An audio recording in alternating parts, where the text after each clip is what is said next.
A cleaner was fed leftover food like a dog, until an archaeologist saw the glowing ring on her hand and knelt down on the spot. Lagos in the summer, the air felt like a thick, sun-baked cotton blanket pressing down on everyone.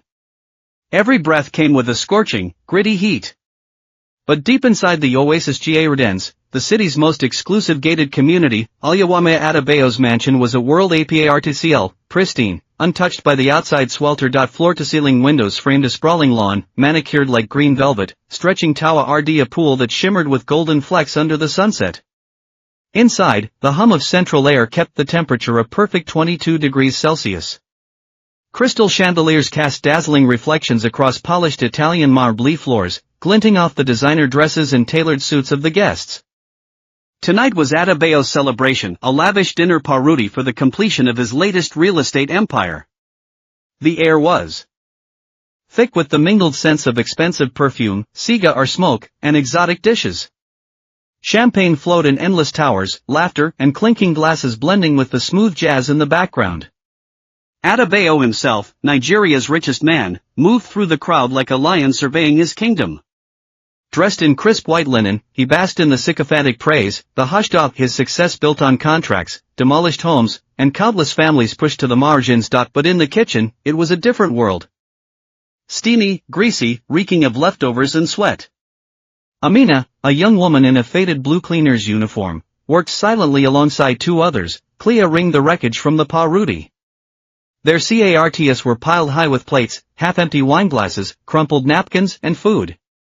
So much untouched food. A whole roasted chicken, the relay picked at.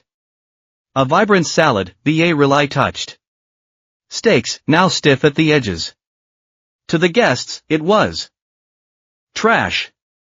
To Amina, it was meals for a week back in the slum quarters, where she lived. Her hands moved quickly, rough knuckles, short nails, a faint scar from last year's broken glass. She kept her eyes down, avoiding the occasional glances, some indifferent, some disdainful. She was invisible here.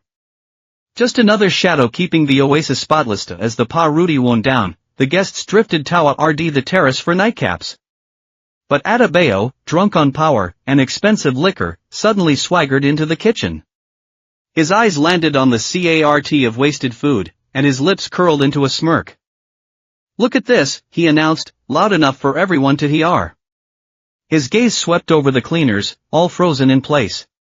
Such waste. Enough to feed a whole village, don't you think? No wonder. Red answer. Amina, he ked. Her stomach dropped.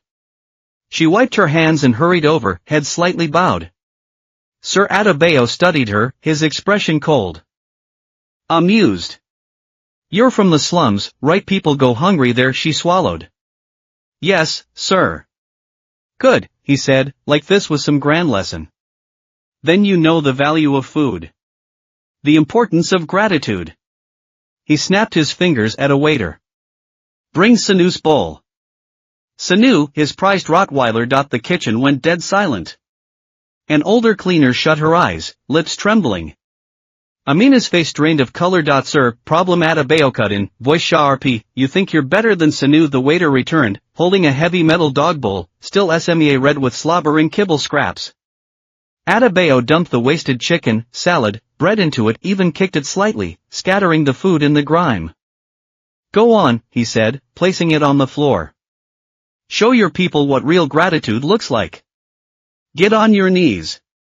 Eat like a dog." Amina's whole body shook. Humiliation burned through her, hotter than Lagos sun. She bit her lip, fighting TRS. She thought of little Isa back in the slums, crying from hunger. Of the days she'd chewed bark to survive. But this, being forced to eat like an animal, was worse than starving. Now, Adebayo snapped. A few guests peeked in, curious, then turned away. No one spoke up. A tear slipped free. Then another. Amina's knees hit the tile. She closed her eyes, breath ragged, and bent forward until her forehead nearly touched the greasy, saliva-streaked scraps. Then a flicker. Rmth, faint but sudden, from the old bone ring on her right hand, her grandmother's heirloom. Without thinking, she clenched her fist, hiding it in the folds of her uniform. And for just a second, in the dim kitchen light, the ring pulsed a deep, eerie blue glow, there and gone like a whisper. Across the room, near the terrace, a man in understated formal wear, shitty ease, a cholayer watched, glass of water in hand. His grip tightened. Disgust twisted his face. But then, he saw it. The flash of blue in Amina's clenched fist. His breath caught. That wasn't just a ring, and this wasn't just cruelty. Something far bigger was happening here. Her feet dragged like they were walking on hot coals, or maybe sinking into freezing mud. Every step felt heavier than the weight of the world.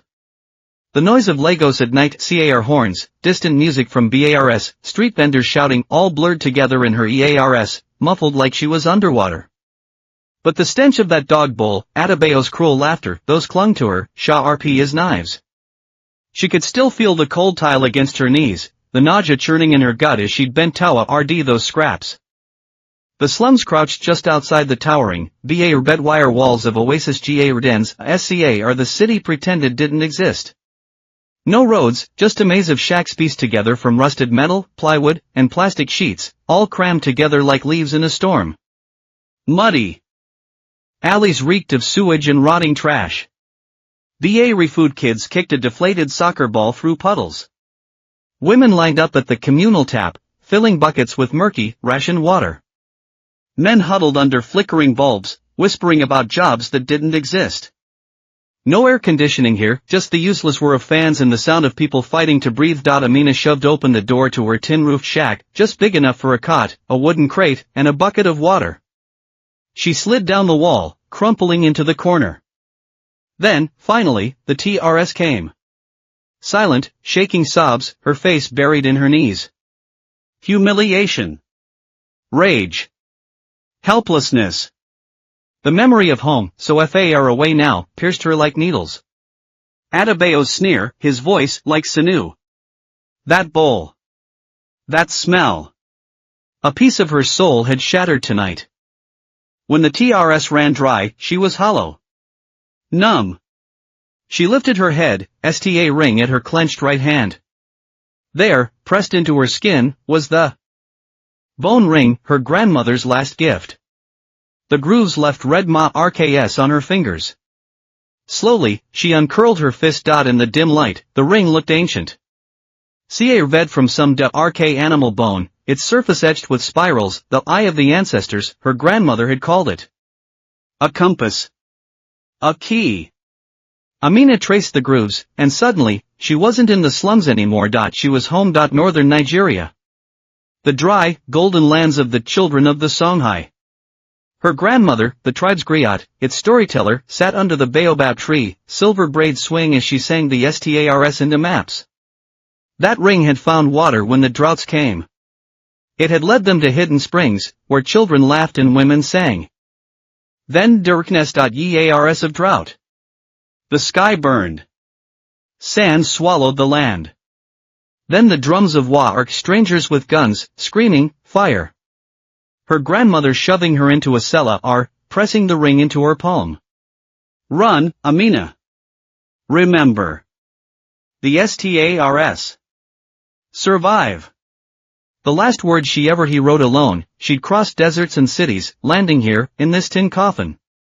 She'd saved every coin, endured every insult, just hoping, one day, to go home. This ring was all she had left. Hit the ring. Then, a flicker. The spiral patterns glowed. Not like before, not a flash. A steady, pulsing blue, soft as a whisper. Like it was answering her. Like it was saying, you are not alone. The light was weak, but it cut through the dark in her chest. She wasn't just Amina the cleaner. She was Amina of the Songhai. And this ring, this was her power. She stood, walked to the water bucket, and plunged her hands in.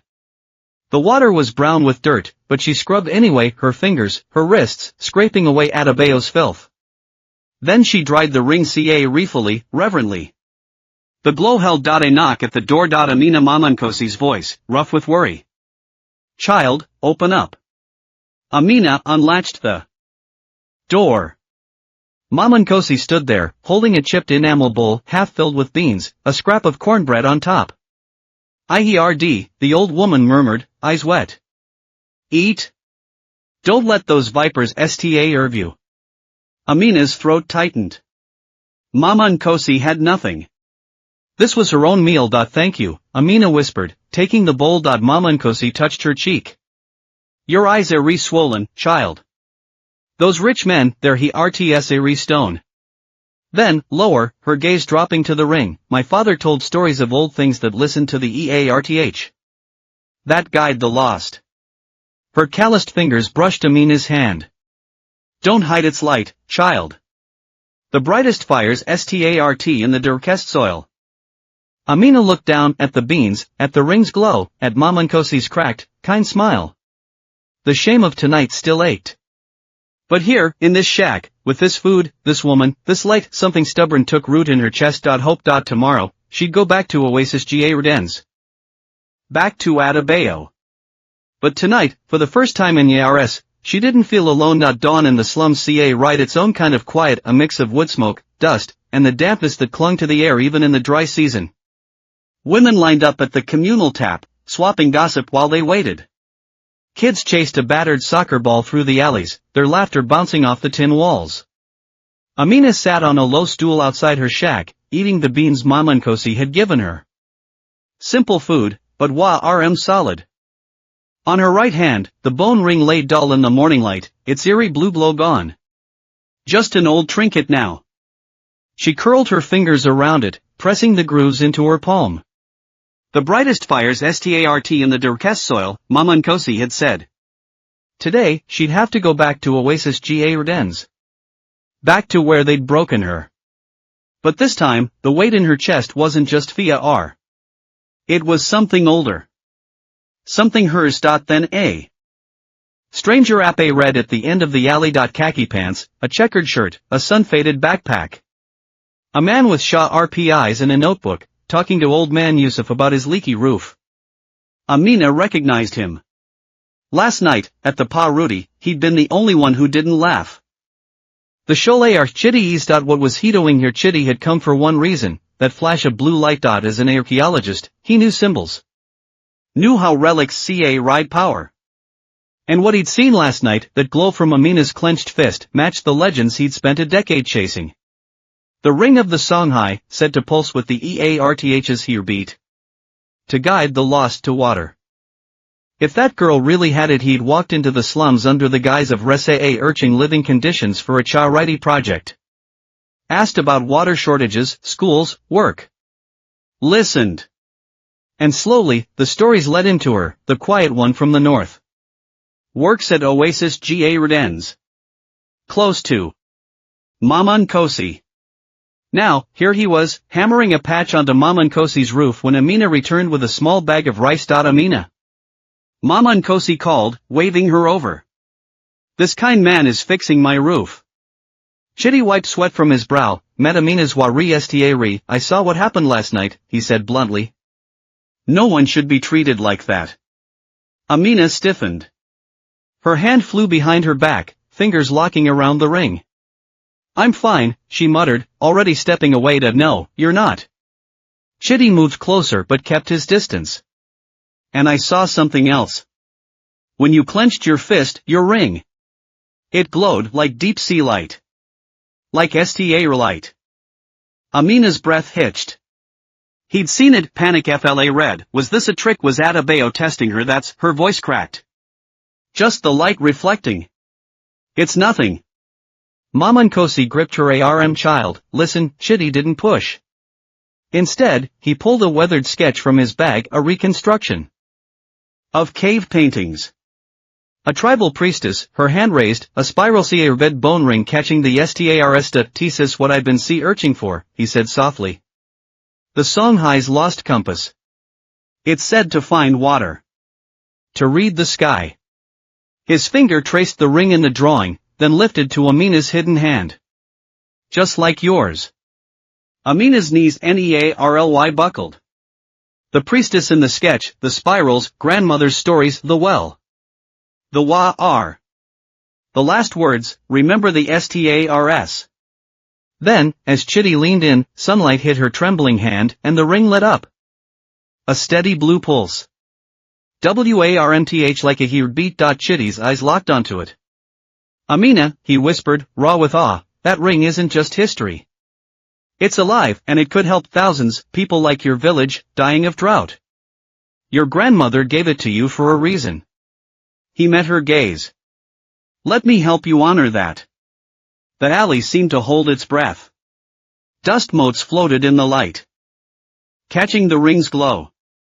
Amina Sta read at this stranger, his sun-weathered face, the hunger in his eyes. Not for gold. For answers. And for the first time in years, she hesitated. Maybe, just maybe, not all outsiders were thieves. Maybe some were seekers. Like her. Chitty's words hit Amina like a stone dropped into still water, ripples spreading, impossible to ignore. The ancient sketch. The ring's eerie blue pulse in the sunlight. The raw honesty in the Choléar's eyes. It all pointed to a truth she both craved and feared. But just as trust began to take root, reality came crashing down. She still had to return to Oasis Gardens, to the gilded cage where Adebayo had crushed her into the dirt. Chitty's arrival was a flicker of light, but it also forced her to see the depth of the mud she was trapped in. The next morning, Amina stepped back into Adebayo's mansion. The air still smelled of last night's perfume, but all she felt was a bone-deep chill. Head down, she scrubbed champagne stains from the carpet. Then the TV flickered on. Adebayo's face filled the screen, grinning in front of Oasis Gardens gates, surrounded by reporters. Adebayo Charity Foundation announces major donation. As a responsible corporate citizen, Adebayo boomed, I recognize Nigeria's inequalities. That's why my foundation is donating 5 million naira worth of water filters and medical supplies to the slums. He gestured grandly to trucks behind him, plastered with his logo. This isn't just charity, it's hope. Amina's rag slipped from her fingers. 5 million naira for the slums. Her blood turned to ice. This wasn't generosity. This was damage control. A way to erase the scandal of last night, of forcing a cleaner to eat from a dog bowl. He was painting himself as a saint, using her suffering as his redemption. And worse, the camera cut to the slums. There was Mama Nkosi, stiff and uncomfortable, murmuring thank you, sir, into a microphone. The humiliation burned. Ungrateful peasants, Adebayo sneered, suddenly behind her. Look at you, Amina. Still not Leah running, or do you think you deserve clean water now? She clenched her jaw, picked up the rag, and kept scrubbing. Days later, Adebayo threw a charity gala, another spectacle. Amina, in her faded uniform, was paraded as the face of the needy, serving drinks to smirking elites. Ladies and gentlemen, Adebayo announced, meet Amina, one of our beneficiaries. He thrust a champagne bottle at her. Pour ca refully, girl. Don't spill like the clumsy fool you are. Laughter rippled through the crowd. Then, a child screamed. Little Isa had wandered into the garden, chasing a ball right into the path of a limo. Amina didn't think. She lunged, shoving Isa to safety just as the car rolled past. She hit the pavement hard, knees scraping raw. Adebayo stormed over, livid. You ruined my Rudy. This is how you repay me. Then, a voice cut through. Enough. Chitty stepped forward, kneeling to check on Isa, then offering Amina a hand. You hurt. She didn't take it. But his quiet defiance, his this is wrong, pierced through her shame. Chitty turned to Adebayo, voice sharp as a blade. This woman just saved a child. Your anger exposes the truth. Your charity is a lie. A hush fell. Adebayo sputtered, red-faced, before storming off. Amina held Isa, trembling. The pain in her knees was nothing compared to the fire in her chest. Adebayo's cruelty. Chitty's courage. The ring's pulse under her fingers. A choice loomed: keep bowing, or rise. For Isa. For Mama Nkosi. For herself. The storm inside her raged. But at its center, a spa arcade. She was done being silent. The aftershocks of the charity gala rippled through Oasis Gardens and the slums like stones tossed into the arcade water. Adebayo's fury toward Amina hadn't cled. If anything, Chitty's public defiance had made it worse. She felt it in the way the housekeeper's eyes lingered on her, in the sudden mountain of petty tasks dumped on her, silent punishments. Yet that night had changed something. Adebayo's cruelty. Chitty's courage. The way the Sholayar had looked at her, not as a victim, but as someone worthy of now, alone in her tin shack at night, Amina replayed it all, Mamankosi's wisdom, Chitty's ancient sketch, the ring's blue pulse under sunlight, little Isa's terrified cries. Adebayo's charity was poison wrapped in gold. But Chitty. He saw value in her. In her bloodline. In the ring's power, not to exploit, but to heal. Find the water, grandmother had gasped with her last breath. Was that just for her or for all the pa-urch lands like her homeland? Like the slums, a plan took shape. She needed to talk to Chitty alone. The storm came out of nowhere. Rain hammered the tin roofs like gunfire, turning alleys into rivers. Perfect cover. Amina knew Chitty worked in a converted shipping container at the slum's edge. She wrapped herself in a tattered raincoat and plunged into the downpour. The container's lone bulb glowed through the rain. Inside, Chitty hunched over maps and notes, the ancient sketch at the center. A knock, soft, Nerly drowned by the storm, made him freeze. He yanked the door open. Amina soaked, shivering, her hair plastered to her face. Come in. He dragged her inside, grabbing a towel. You'll catch your death. She didn't take it. Just stood there, dripping, her voice raw but steadied. I need your word, Chitty. Whatever you see tonight, whatever I show you, it's only for finding the life spring. Not for money. Not for fame. Sweetheart. Chitty's pulse ROA read. He placed a hand over his heart. On my honor. On my life. Amina exhaled. Then, she pulled off the ring. For a heartbeat, nothing. Then a glow. Faint blue light seeped from the ring's spiral carvings. Amina placed it on Chitty's map of West Africa. The light moved, stretching into thin beams that snaked north, pinpointing spots near the Mali border, exactly where Chitty's research suggested the life spring might lie. Chitty's knees Nerly buckled. Gods. It's real. Amina's TRS fell. Grandmother said the ring listens to the EARTH. To the STARS. It guides those who protect, not those who take. Chitty dropped to one knee. Not to her, to the ring. To what it represented. When he spoke, his voice shook. Amina of the Songhai. Let me follow this light with you. Not as a Sholayar. As a servant. To your people's wisdom. To the water that could save millions. The blue beams held steady on the map, a path through the dark. Amina looked at Chitty's rain-streaked face, at the fire in his eyes that matched hers. For the first time, she didn't feel alone. The storm raged outside. But inside that rusted container, something new was born. Hope. The blue glow of the STAR map and the shipping container office burned away the shadows in Amina and Chitty's hearts. But between those glowing coordinates on the map and the real-life life spring lay the vast, untamed Sahel, a land of blistering sun and hidden dangers. Hope was just the first step. Now came the hard preparation. Chitty moved fast. Calling in favors from academia, he pitched the expedition to climate NGOs as a groundbreaking fusion of indigenous knowledge and modern science. He briefly described the ring as an ancient artifact with unique mineral properties that react to subterranean water signatures, close enough to the truth without sounding like magic. To his surprise, a philanthropist obsessed with solving Africa's water crisis bit. Seed money secured.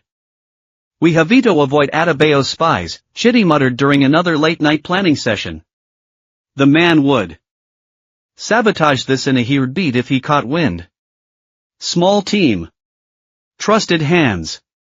He recruited two hardened local guides, Mamadou and Ali, men who knew the northern trails like their own SCARS. Amina was adamant, I'm going. No hesitation. The STAR map lived in her bones now. That ring, it needed her. She liquidated her meager savings into traveler's cash, triple-checked the ring's fit, and packed her freight clothes into a knapsack. Then she went to Mama Nkosi. The old woman clasped her hands, TRS glinting. Go, child. Let the ancestors guide you. She pressed a wrinkled forehead to Amina's. Be roots in drought. Be wind over plains. Little Isa clung to Amina's waist.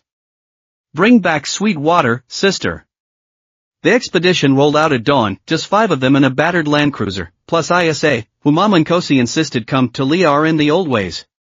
As Lagos faded behind them, the land opened up, golden savanna, acacia trees like umbrellas. Against the sun.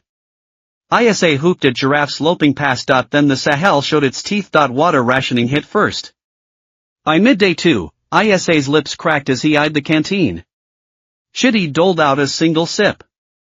Amina gripped the ring. Nothing. It stayed stubbornly dull, as if waiting for some unseen cue. Navigation turned brutal. GPS flickered in and out. The ancient rock art clues useless in this maze of identical cliffs. When the guides argued over which dry riverbed to follow, Amina stepped in. Wait. She crouched by a boulder, fingers tracing moss patterns and faint cracks. Grandmother said, ants dig tawa rd dampness. Cracks hold coolness. Mamadou pried open a crevice. Damp soil. He shot Amina a look, half shock, half awed. The real test came at dusk. A sandstorm. 1 minute, clear our skies. Next, a yellow-brown wall swallowing the horizon. Wind screamed like a living thing. The cruiser rocked violently as ISA wailed. Anchor the vehicle. Shitty. The aircad. They wedged it against a rock face, sandbags lashed to the doors. Amina curled over ISA as grit blasted through every seam. Then, warnth. The ring glowed in her palm, soft blue light pooling over ISA's streaked face. Look, Amina whispered.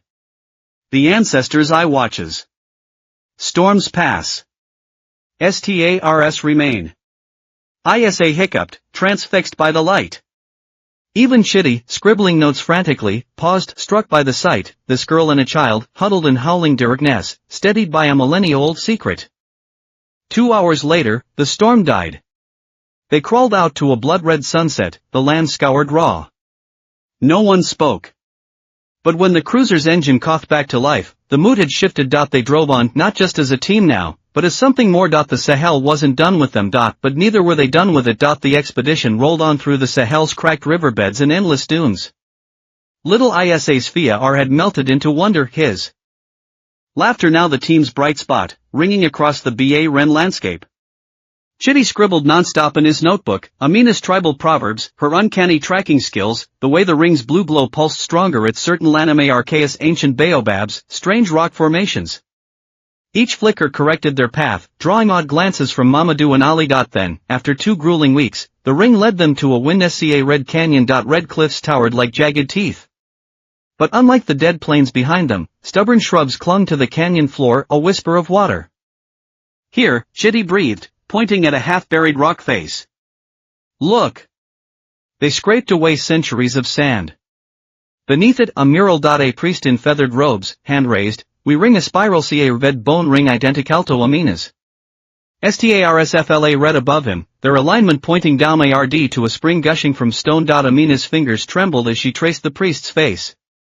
Grandmother, this was her people's last RK. Her birthright. Chitty's team soon found more, crumbling pillars, their surfaces etched with the same spirals. One stood taller than the rest, its flat top ca red with a perfect ring-sized indentation. Amina didn't hesitate. She pulled off her ring. Amina. Chitty lunged, terrified she'd damage it. She shot him a steady look. This is why it exists. The moment the ring clicked into the pillar's groove, a hum shook the ground. Then light. Blue fire erupted from the ring, so bright it lit the entire pillar.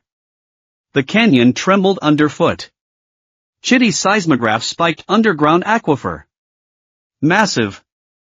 Mamadou and Ali dropped to their knees, chanting prayers. ISA gasped, reaching for the glow until Chitty yanked him back. Amina stood bathed in blue. The ring's pulse synced with the EARTH's heartbeat. The mural's priest seemed to watch her. All the pain, Adebayo's cruelty, her exile, the hunger, burned away in that light. Grandmother's last words finally made sense. This was never just about survival. The ring. The spring. They were gifts, for all the thirsty. She turned to the others, voice clear as the desert sky, the life spring is real. And it belongs to this land, to every pa-urged soul. I'll rd it with my life. Chitty, TRS in his eyes, nodded. We're with you.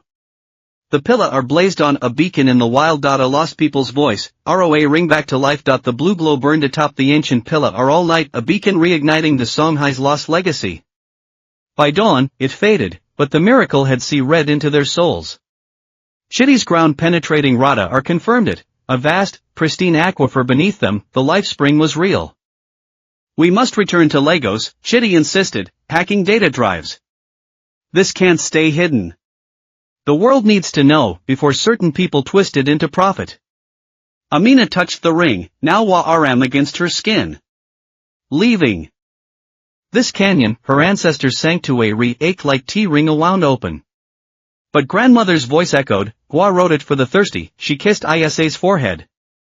The water belongs to all of us. Back in Lagos, greed was already weaving its nets. Alyawama Adebayo paced his gold-trimmed office, eyes alight. An underground sea in that wasteland, his lawyers scrambled as he get orders, buy off officials. SMEA that archaeologist. Find that damn ring. His PR machine spun tales of visionary water solutions while goons harassed Mamankosi, hand over the ring, or your shanty's rubble by sunrise. Mamankosi spat at their shoes. Try it, vultures. The ancestors I seize you. The ring erupted the moment Amina stepped in. Adebayo used Cha-RM for the cameras, then struck. A maid found this miracle spring with a glowing bone ring. He mined scrubbing floors, drawing sycophantic chuckles. Next, we'll consult street sweepers on Knuckly our physics. Amina stood. No trembling. No TRS. You mock me with a dog bull, she said, quiet as a blade unsheathed. Called my people beg ARS. Now you want our water. She raised the ring. This isn't yours to steal. It's for children who walk miles to drink mud. For mothers praying over sick babies. For lands you drain dry with your greed. Silence. Then Chitty unleashed proof. Sonar maps, the Pilla-R's resonance frequencies, footage of the blue fire. Science doesn't lie. But Udo, Adebayo. Cameras exploded. Officials blanched. Adebayo's smirk cracked like cheap plaster. They'd won the battle. But the Wa-R that had just begun. The ring room froze. Adebayo's face twisted under camera flashes, his lies gutted by Chitty's evidence. Sonar scans of the aquifer, footage of the Pilla-R's blue fire, the ring's eerie hum resonating with the EARTH itself. Fakes. All fakes, he shrieked, jabbing a finger at Amina. That maid's bone trinket is a joke. I'll sue you into the dirt. The government panel exchanged glances. Their verdict, a 3-month hold in all development, pending review by an independent committee. Adebayo's water empire delayed. The media exploded. Maid and Cholet are on a RTH miracle spring. Adebayo's lies exposed. Amina's face, chin high, eyes steady, was everywhere. Crowds SWA med Mamankosi shack. Isa clung to Amina's leg, wide-eyed at the chaos. But Adebayo wasn't done. Amina's job at Oasis Gardens. Suspended pending investigation. Shadowy sources whispered she was tied to militant tribes. Chitty's office got ransacked. RD drive stolen. He's coming for us, Chitty muttered in a safe house, door lock splintered. Not just the water now. He wants us broken. Amina watched moonlight glint off the ring. Outside, slum kids laughed in the arcade. They can steal data, she said softly. Not the spring. Not this. She touched the ring. Grandmother didn't gua RD water. She gua right hope. Mamankosi feeds strangers with one bowl. That's what we fight for, water for all, not his gold. Chitty's jaw set. Then we prove it. Phase 1, pressure the committee with public support. Phase 2, a pilot project, bring life spring water to the slums first. Weeks later, under global scrutiny, Adebayo's clause retracted.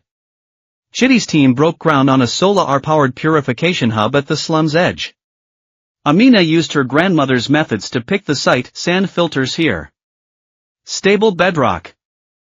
The day the first clean stream flowed, the slums erupted. Mamankosi cupped the water, weeping. Ancestors, you see this? Isa gulped it down, grinning. Sweet. Like sky juice. Photos went viral, grimy hands holding crystal water, next to headlines of Adebayo's champagne-soaked galas. The committee's final report dropped at dawn. Life spring confirmed. National resource. No privatization. Community-led management. Amina stood by the purifier, watching her people line up with buckets. Sunlight danced on the water's surface like scattered stars. She lifted her hand. For a heartbeat, the ring pulsed blue, soft as a sigh. Somewhere, grandmother smiled. The fight wasn't over. But today, water 1.5 years later, the Sahel, once a barren land ravaged by wind and sand, had quietly transformed. A winding water pipeline, powered by solar pump stations, stretched like a silver ribbon across dried-up riverbeds, delivering the water of life to dozens of drought-stricken villages along its path. Where the pipeline ran, the lifeless yellow sands had given way to patches of lush oases of hope, shelter belts of drought-resistant crops and native trees, stubbornly pushing deeper into the wasteland. Children studied in newly built, clean schools, fresh water flowed from public taps, women grew vegetables by the water's edge, and their faces glowed with a long-lost sense of peace and hope. The mud hut district was no more. In its place stood a well-planned community with proper water, electricity, and sanitation.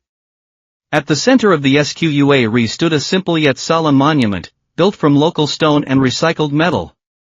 Its base bore the inscription, "Children of Songhai, the Water of Life." At the top, an inlay-ridged sculpture of the Ring of Kings, crafted from a special mineral, shimmered softly in the sunlight. When night fell, a gentle blue glow emanated from within, like a guiding star lighting up the entire neighborhood. This was the first beneficiary of the Water of Life pipeline, the place where Amina and Chidi's dream had begun. Amina Adebayo, she kept her name but no longer called herself the cleaner, stood in front of the newly built Legacy and Future Cultural Center. She wore a simple cotton dress, the bone ring still warm on her finger. Now, she wasn't just a core member of the Water of Life Permanent Committee, she was also a pioneer in merging the ancient ecological wisdom of the children of Songhai with modern technology. The school she founded taught not only modern knowledge but also the tribe's STAR reading, water observation, and sustainable farming techniques. Watching the children in the Garden of Wisdom outside the center, studying plants and recording rainfall just as their ancestors had, she smiled with quiet pride. Dr. Chidi Isa's office was inside the cultural center. On his shelves, alongside heavy academic tomes, sat that precious photo, the glowing bone ring, a young Amina, and in the background, the awestruck faces of Mamadou, Ali, and little Isa. He had become an internationally renowned expert in living cultural heritage, but the title he cherished most was Amina's partner and protector. Right now, he was discussing a new project with her, using satellite imaging and the Ring of Kings sensing model to see RCH for hidden underground water sources across Africa's arid zones. Mamankosi. A bright voice called out. Little Isa, the boy who had once cried in fear or during the sandstorm, was now a tall, sunny teenager, one of the first students in the community's legacy program. He ran over excitedly, holding a small device made from recycled materials and special minerals. Look! My STAR map detector. Based on the principles Amina taught us, it can sense changes in underground moisture. My teacher says it might help us one day. Amina took the device, watching its faint blinking light, just like the ring's glow years ago. She ruffled Isa's hair, her eyes full of pride. You've done well, Isa. You found your own STAR map. Just then, a figure approached slowly. It was Mamankosi.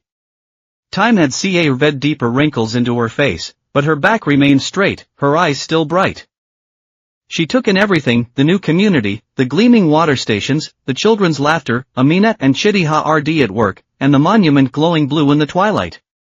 TRS welled in her cloudy eyes again, but this time, they were pure, happy TRS. Do you see, Amina? She gripped Amina's hand, her voice trembling but strong. The water has returned. The oasis has returned. Hope has returned. Your grandmother's eyes of the ancestors, they never dimmed. They lit the way and they lit all our hearts. Amina leaned into the old woman, gazing up at the sky. Night had fallen, and the stars sparkled like scattered diamonds. On her finger, the bone ring seemed to hum in harmony with the Milky Way, its deep blue core pulsing softly, brightening, fading, then brightening again like an eternal promise. She knew Oluwami Adebayo's empire had crumbled under corruption and exploitation, its master now imprisoned for countless crimes. The oasis, built on power and money, would always dry up. But the water born from the land, from blood, from human hearts, that would flow forever. She squeezed Mamankosi's hand, and the ring that ca right 1,000 years of wisdom and hope. A breeze swept in from the distance, ca rying the scent of the newborn oasis, brushing through her hair. The stars burned bright. The water never stopped. And the story of guardianship, like this living stream, would keep flowing through time, nourishing countless lives still waiting for the light.